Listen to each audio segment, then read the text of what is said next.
જય સ્વામિનારાયણ. સહજાનંદ વિદ્યાલયના વિડીયો લેક્ચરમાં આપ સર્વ વિદ્યાર્થી મિત્રોનું હાર્દિક સ્વાગત છે. ધોરણ 11 રસાયણ વિજ્ઞાન પ્રકરણ 1 એમાં આપણે અર્થસૂચક સંખ્યાનું એસાઇનમેન્ટ ગયા લેક્ચરમાં આપ્યું હતું, તો એને આપણે આ વખતે સોલ્વ કરીએ. ભાઈ 42.967 ગુણ્યા 0.02435 અપોન 0.34 ગુણ્યા 4. આનો જવાબ કેલ્ક્યુલેટરની મદદથી કરીએ તો 0.769298 આ રીતે આવે. હવે અહીંયા આપણે ગુણાકાર ભાગાકાર કરતી વખતે આપેલી સંખ્યાઓમાં જે સંખ્યામાં અર્થસૂચક અંકોની સંખ્યા લઘુત્તમ હોય તો પરિણામ તરીકે મળતી સંખ્યા છે એમાં આપણે અર્થસૂચક અંકોની સંખ્યા એટલી જ રહે એ રીતે આપણે પરિણામ લખવાનું હોય છે. તો અહીં 42.967 એમાં અર્થસૂચક અંકોની સંખ્યા 5 છે. 0.02435 એમાં આગળના શૂન્ય છે એને અર્થસૂચક અંક ગણવામાં આવતા નથી. અર્થસૂચક અંકોની સંખ્યા 4 છે. 0.34 આગળનું શૂન્ય ગણાતું નથી. અર્થસૂચક અંકોની સંખ્યા 2 છે. આ 4 એ પરમાણુની સંખ્યા છે. નિશ્ચિત સંખ્યા હોય એના અર્થસૂચક અંકોની સંખ્યા અનંત હોય છે. આમ લઘુત્તમ અર્થસૂચક અંકો 2 છે.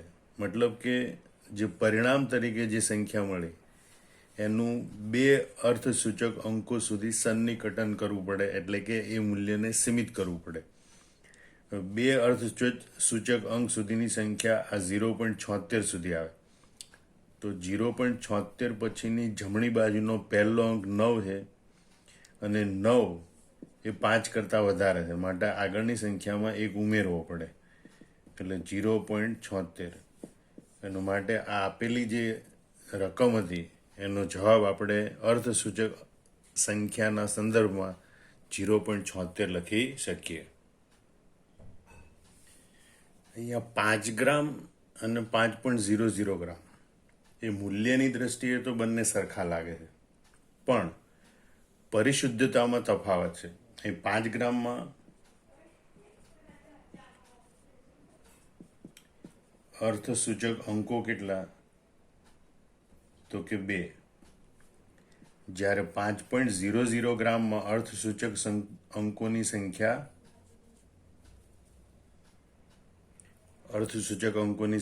3 હોય છે. એટલે જેમ અર્થસૂચક અંકોની સંખ્યા વધુ તેમ પરિશુદ્ધતા વધારે. બીજી રીતે કહીએ તો અહીંયા ત્રુટિ એટલે કે અચોકસાઈ હોવાની શક્યતા ±0.1 જેટલી હોય, જ્યારે અહીંયા ત્રુટિ એટલે કે અચોકસાઈ હોવાની શક્યતા ±0.01 એટલે કે ખૂબ ઓછી હોય. બીજું 5.0 ગ્રામ એ 4.9 અને 5.1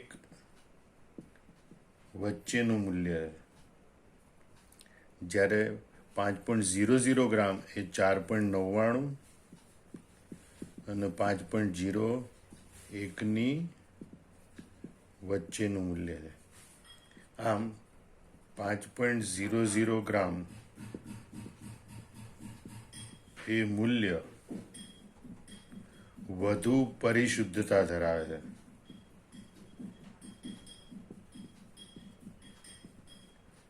એમ કહી શકાય.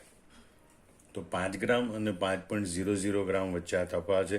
એનો મતલબ કે જે સાધન વડે માપન કરીને 5 ગ્રામ મૂલ્ય લાવે છે એના કરતાં જે સાધન વડે 5.00 ગ્રામ મૂલ્ય મળ્યું છે એ સાધનની માપનની પરિશુદ્ધતા વધારે છે એમ કહેવાય.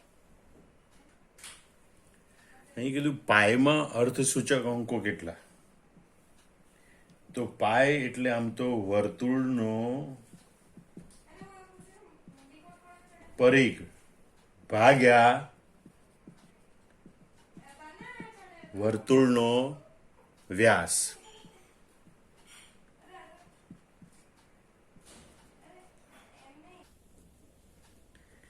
ઇઝ ઇક્વલ ટુ આપણે સામાન્ય રીતે 22 સપ્તમાંશ લખીએ છીએ, જેનો જવાબ 3.14287 ડેશ ડેશ ડેશ ડેશ આવે. પણ અહીંયા પાઈનું મૂલ્ય એ નિશ્ચિત મૂલ્ય છે અને માટે એના અર્થસૂચક અંકો એ અનંત ગણવામાં આવે છે. તો આટલું યાદ રાખવાનું કે પાઈનું મૂલ્ય એટલે વર્તુળનો પરિઘ ભાગ્યા વર્તુળનો વ્યાસ 22 જેનું મૂલ્ય 3.14287 એ રીતે અનંત સુધી આવે. અહીંયા પાઈનું મૂલ્ય આમ પણ નિશ્ચિત છે અને માટે અર્થસૂચક અંકો એ અનંત ગણવામાં આવે છે. નીચેની સંખ્યાઓનું 4 અર્થસૂચક અંકો સુધી સન્નિકટન કરો અથવા તો સીમિત મૂલ્ય લાવો. તો પહેલી સંખ્યા આપણે લખેલી છે 6.45372. 4 અંક સુધી સન્નિકટન કરવાનું છે, એટલે કે અહીંયા સુધી સીમિત મૂલ્ય કરવાનું છે. હવે અહીંયા સન્નિકટન મૂલ્ય છે એની પછીનો જમણી બાજુનો પહેલો અંક 7 છે. 7નું મૂલ્ય 5 કરતાં વધારે છે, માટે આગળના અંકમાં આપણે 1 ઉમેરવો પડે અને માટે આનું સન્નિકટન મૂલ્ય થાય 6.454. એ રીતે બીજી સંખ્યા છે 48.385. અહીંયા 4 અંક સુધી સીમિત મૂલ્ય લાવવાનું છે. તો 4 અંક પછીનો જમણી બાજુનો પહેલો અંક 5 છે. 5ની પહેલાની સંખ્યા બેકી હોવી જોઈએ. જો બેકી હોય તો એમને રહેવા દેવાની, જો એકી સંખ્યા હોય તો એમાં 1 ઉમેરીને બેકી સંખ્યા કરવાની. અહીંયા 8 એ બેકી સંખ્યા છે અને માટે એમાં કોઈ ફેરફાર થાય નહીં અને માટે આનું સન્નિકટન મૂલ્ય આવે 48.38. ત્રીજું મૂલ્ય છે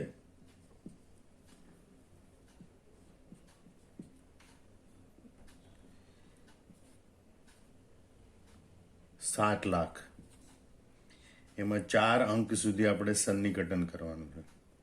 તો આવી સંખ્યા હોય એને વૈજ્ઞાનિક અંક પદ્ધતિમાં દર્શાવી અને 4 અર્થસૂચક અંક સુધી એનું સન્નિકટન કરી શકાય છે.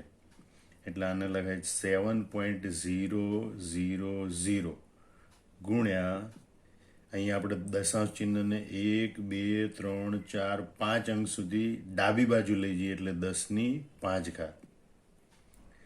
તો અહીંયા આ સંખ્યામાં અર્થસૂચક અંકોની સંખ્યા 4 છે. તો આ રીતે 7 લાખ છે એનું મૂલ્ય 4 અર્થસૂચક અંકો સુધી આવી રીતે દર્શાવી શકાય છે. એવી રીતે 2.65986 ગુણ્યા 10⁵. તેમાં 4 અર્થસૂચક અંકો આપણને અહીંયા સુધી જોવા મળે છે. ત્યાર પછીનો જમણી બાજુનો પહેલો અંક 8 છે, એ 5 કરતાં વધારે છે અને માટે આગળના અંકમાં 1 ઉમેરવો પડે. 59 છે તો એમાં 60 કરાય અને માટે આનું મૂલ્ય મળે 2.660 ગુણ્યા 10⁵. તો આ રીતે આ સંખ્યાનું 4 અર્થસૂચક અંકો સુધી સન્નિકટન કરી શકાય છે. નીચેની સંખ્યા કે પરિણામોમાં અર્થસૂચક અંકો કેટલા? તો પહેલી સંખ્યા છે 6.200. દશાંશ ચિહ્ન ધરાવતી સંખ્યા હોય તો દશાંશ ચિહ્ન પછી આવતા અથવા તો છેડે આવતા અશૂન્ય અંક પછી આવતા શૂન્ય છે એને સાર્થક અંક એટલે અર્થસૂચક અંક ગણવામાં આવે છે. માટે અહીંયા અર્થસૂચક અંકોની સંખ્યા 4 હોય છે. એ રીતે 0.052 એમાં અશૂન્ય અંક પહેલાના જે શૂન્ય છે એને અર્થસૂચક અંક ગણવામાં આવતા નથી. માટે અહીંયા અર્થસૂચક અંકોની સંખ્યા 2. 7.5 ગુણ્યા 10⁴ એમાં અર્થસૂચક અંકોની સંખ્યા 2. કારણ કે 10⁴ હોય એ પદને ઉપયોગમાં લેવાતું નથી. સામાન્ય પદ હોય એમાંથી અર્થસૂચક અંક નક્કી કરવામાં આવે છે. 0.00050. તો અશૂન્ય અંકના પહેલાના શૂન્ય છે એને અર્થસૂચક અંક ગણવામાં આવતા નથી. પછીનું શૂન્ય છે એને અર્થસૂચક અંક ગણાય. અને માટે અર્થસૂચક અંકોની સંખ્યા અહીંયા 2. અહીંયા 67.32 -6.3 છે. 2 0 7માંથી 6 જાય તો 1 અને 6. 61.02 આ જવાબ છે. પણ આમ જોઈએ તો અહીંયા અર્થસૂચક અંકો 4 ગણાય. પણ આ જવાબ એ અર્થસૂચક સંખ્યા નથી. સરવાળા બાદબાકીમાં દશાંશ સ્થળને મહત્વ આપવાનું હોય. એટલે કે લઘુત્તમ દશાંશ સ્થળ હોય એ જવાબમાં રહેવા જોઈએ. અહીંયા પોઈન્ટ પછી 2 અંક છે એટલે કે 2 દશાંશ સ્થળ છે. અહીંયા 1 દશાંશ સ્થળ છે. તો જવાબમાં 1 દશાંશ સ્થળ રહેવું જોઈએ. તો 1 દશાંશ સ્થળ સુધીની સંખ્યા આટલી છે. એની પછીની જમણી બાજુનો પહેલો અંક 2 છે. એ 5 કરતાં ઓછો છે. અને માટે આગળના અંકમાં કોઈ ફેરફાર થશે નહીં. માટે પરિણામી જવાબ 61.0 છે. અને 61.0માં અર્થસૂચક અંકોની સંખ્યા 3 છે. એટલે એમ કહી શકાય કે 67.32 - 6.3 એમાં અર્થસૂચક અંકોની સંખ્યા 3 હોય છે. અહીંયા આ બંનેના નહીં પણ પરિણામ તરીકે જે જવાબ આવે એના અર્થસૂચક અંકો લખવાના હોય છે. છઠ્ઠું ઉદાહરણ જોઈએ. 4.2 વત્તા 7.589. 9 8 7 7 ને 4 11. સરવાળા બાદબાકીમાં દશાંશ સ્થળનું મહત્વ. અહીંયા 1 દશાંશ સ્થળ છે. અહીંયા 3 દશાંશ સ્થળ છે. લઘુત્તમ દશાંશ સ્થળની સંખ્યા 1 છે.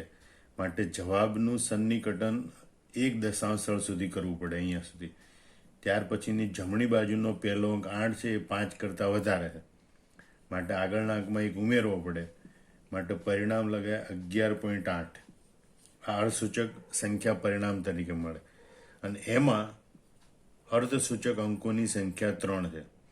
અને માટે એમ કહી શકાય કે 4.2 વત્તા 7.589 એમાં અર્થસૂચક અંકોની સંખ્યા 3 હોય છે.